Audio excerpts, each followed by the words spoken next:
Assalamualaikum and hello everyone.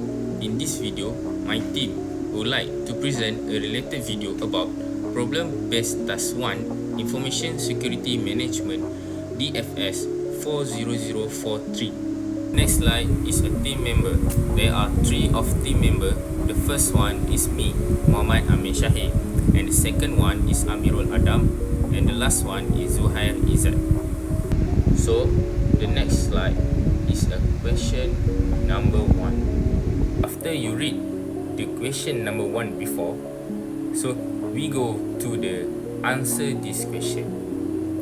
So the first answer is introduction, which means 1.1 purpose of the risk management plan.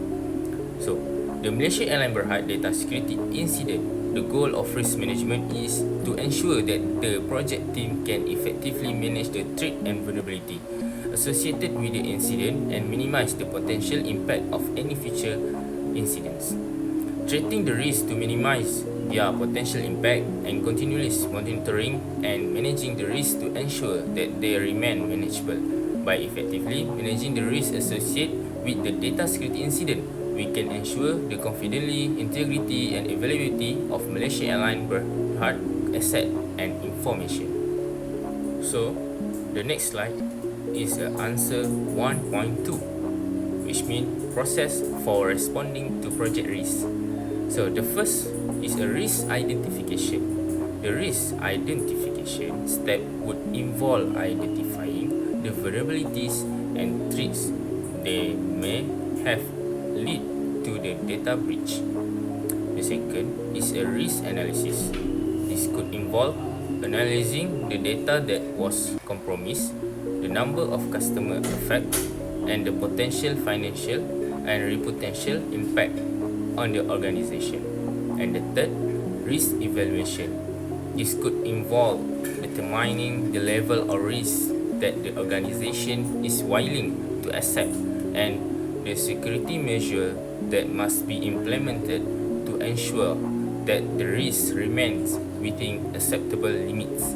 The fourth one is a risk treatment.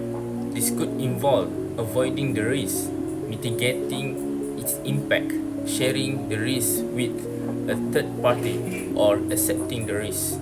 And the last one is a risk monitoring. The final step in the risk management process is risk monitoring, which involve continually the monitoring and assessing the risk to ensure that the organization remains secure and resilient. So, we go to the next slide. Is a 1.3, which means risk identification. So, let's get started. The first one is a vulnerabilities, which means the vulnerability lies in the IT service provided systems, which may have been compromised between March 2010 and June 2019. Threats. The personal data involved in the incident includes enriched member names, date of birth, gender, contact detail, frequent flyer number, frequent flyer status, and tire level. And assets. The data breach may have compromised the trust and reputation of the company as well. So, the next is the impact.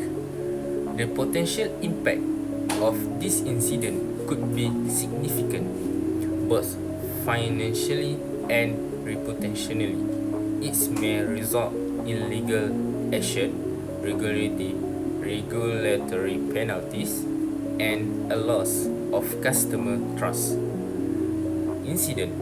The data security incident has already occurred, resulting in a potential compromise of personal information belonging to MAB, which means Malaysia Airlines Berhad Enriched Frequent Flyer Program member. And the last one is consequences. The consequence of this incident could include legal action, regulatory penalties, and a loss of customer trust potential damaging the company's reputation.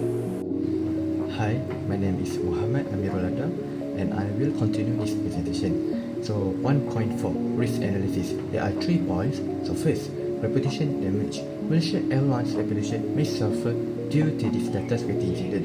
Customer may lose trust in the airline ability to protect their personal information, leading to a decline in customer rating and potential financial repercussions. So next is legal and financial liabilities. Malaysia Airlines could face legal action from affected individual seeking compensation for any damage incurred as a result of data breach. Legal fees, settlements, and damage awarded in court could impose significant financial burden on the company. So lastly, cybersecurity preparedness. The data security incident underscored the need for Malaysia Airlines to reassess its cybersecurity posture and strengthen its defense against future cyber threats. So next is 1.5 risk response planning. For risk response planning, there are 4 main points, which is avoid, mitigate, accept, and transfer. So first, we will go for avoid. So Malaysia Airlines can explore the possibility of bringing the management of sensitive data entirely in-house rather than relying on third-party IT service providers. So for mitigate, there are 4 mini points. Which is first is implement stricter oversight and audit of third-party IT service provider to ensure compliance with data security protocol and regulations.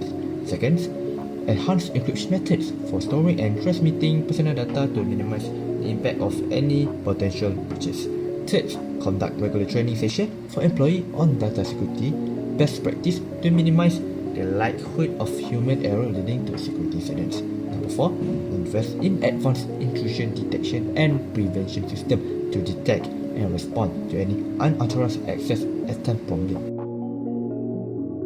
Next, we will go to accept. Malaysia Airlines may choose to accept this risk as an inherent aspect of operating in this digital landscape while focusing efforts on minimizing the impact of potential breaches. So lastly, transfer. Purchase comprehensive cyber insurance coverage to mitigate the financial repercussion of data security incidents, including potential legal liability and costs associated with customer compensation and regulatory fines. Okay, for the last question, for question 1 is 1.6, risk monitoring, controlling and reporting. There are 3 main points here. So for the first point is reputational risk. Malaysia Airlines faces reputational damage due to the data security incident. This may lead to a loss of customer trust, loyalty, and negative publicity. Continuous monitoring of public sentiment, media coverage, and customer feedback is crucial for assessing the impact of airline's reputation. So next is operational disruption risk. The data security incident may disrupt Malaysia Airlines operations, including its enriched frequent flyer program. Controlling measure may include backup system, implementing contingency plans to maintain efficient service, and enhancing cybersecurity protocol to prevent further disruptions. So lastly is data breach risk.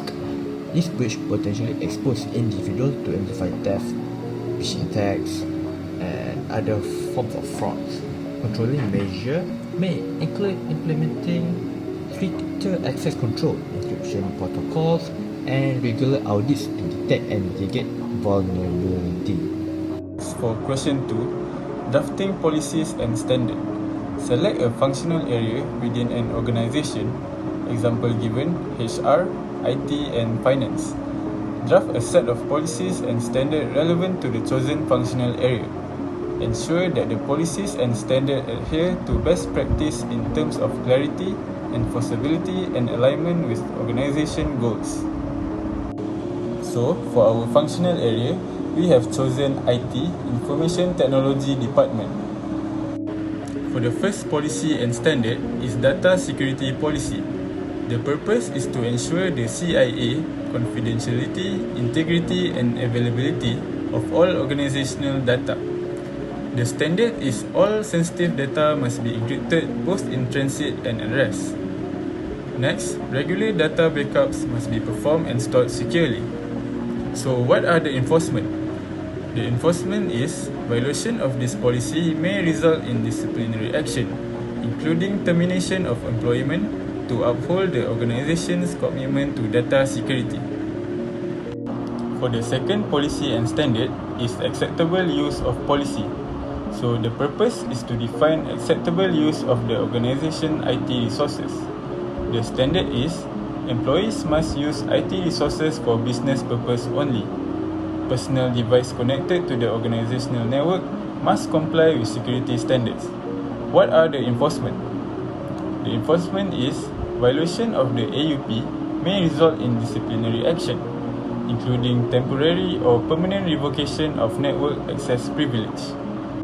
For the third policy and standard is Information Security Incident Response Policy.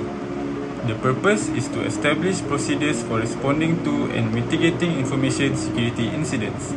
The standards: all suspected security incidents must be reported to the IT security team immediately. Next, an incident response team must be designated and trained to handle security breaches. For the enforcement, failure to comply with the incident response team procedures may result in disciplinary action, including restraining or reassignment. For the fourth policy and standard is Bring Your Own Device Policy. The purpose is to regulate the use of personal device for work-related activities. For the standards, personal devices must comply with security standards including encryption and up-to-date antivirus software. Next, employees must agree to remote wipe capabilities for lost or stolen device. So what are the enforcement? The enforcement is non-compliance with the BYOD policy may result in the revocation of BYOD privilege or disciplinary action. Lastly, for the fifth policy and standard is Password Management Policy. The purpose is to ensure strong password practices and mitigate the risk of unauthorized access. For the standards, employees must use unique complex password for each system or application. Next, password must be changed regularly and password use is prohibited. For the enforcement, failure to comply with password management policies may result in account suspension or other disciplinary action. So that is all from us. Thank you.